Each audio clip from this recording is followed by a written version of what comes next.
Next up in our category of legends, the East Coast Surfing Hall of Fame is proud to induct Ocean City, Maryland's Spyder Wright. Edward Townsend Wright Jr., originally from Bronxville, New York, started his extraordinary career at age 15 when his father gave him a military watch and challenged him with the task of disassembling and reassembling the watch. It took him 4 months. He succeeded, and this forged a unique path for the rest of his life. He's a watchmaker. How many of you knew that? Spyder really started his surfing career when he decided to go away to college from the East Coast out to Long Beach, California, and he earned the name Spyder due to his very unique pop-up style. His family moved to Ocean City, Maryland, and he came back from Long Beach with a bunch of surfboards and opened up a surf shop in the summer of 1964, the first Spyder surf shop, selling Spyder surfboards and Dewey Weber surfboards. He learned to shape while he was in California, brought that talent back. Success came very quickly. He sold a lot of surfboards, and by that winter of '65, Spyder was hanging out on the Hawaii's North Shore, enjoying the spoils of the 7 Mile Miracle when it was relatively uncrowded. During his time on the North Shore, he developed a friendship with Duke Hanamoko, who ended up asking Spyder to represent his company on the East Coast. Then in 1968, Spyder and Gary Proper opened a surf shop in Riviera Beach, Florida, called the Progressive Surf Shop.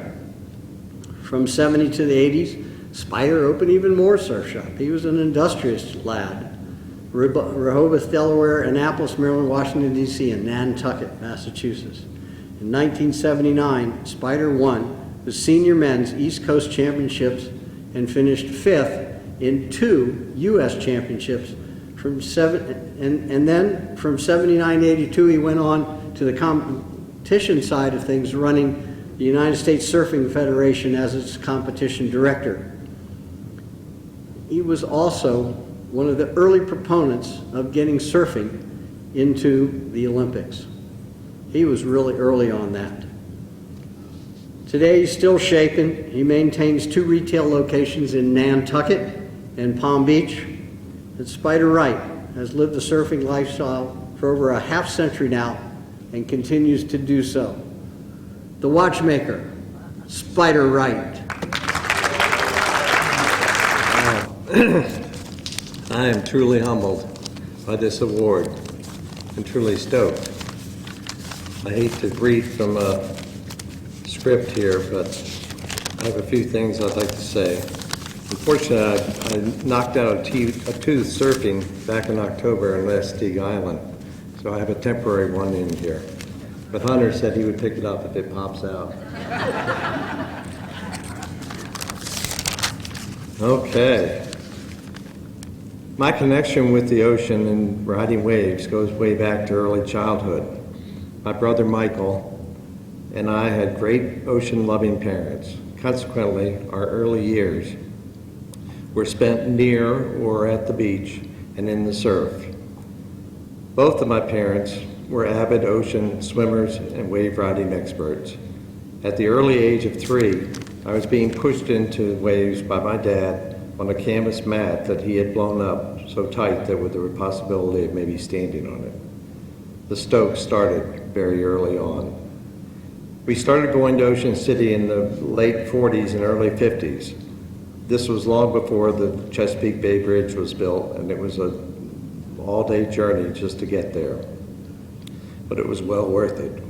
As soon as we arrived in Ocean City, the salt air hit our nostrils, and we hit the beach and tried to ride waves. My parents rented a little cottage around 60th Street on the beach, and there was nothing else around. This was what we considered to be heaven. My first surfboard acquired was during the summer of 1964 when I had gone to Southern California to go to school in Long Beach. It was a pop-out, but I didn't care. I finally had something that I could put my feet on and ride waves with. Being from the East Coast was quite a change from what I was really used to. I had two friends that I had met through my buddy in college, Ricky Gregg and Fred Hemmings. They became not only friends, but also coaches, especially Ricky. He lived at the Point Sunset, and that was his spot. And this is where we surfed most of the time. I learned a lot from Ricky in many ways. Hawaii was still one of the greatest surfing spots on this planet.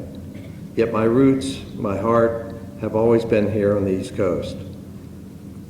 I, like so many other surfers from the East Coast, have gone to the Pacific and excelled in wave riding. Needless to say, our champ there, sitting back there right now, has done in what surfing's never expected to be done, all from Cocoa Beach, Florida. My friends not only became my mentors, but I was excelled in wave riding with their coaching. Cecil and Greg were the founding fathers of this organization and have brought to light a most deserved recognition of those Eastern surfers. I am extremely honored and very proud to be inducted here tonight and look forward to a future we have with all those involved. Just remember our goals and being respectful of others in and out of the water, and to stay completely stoked. Thank you.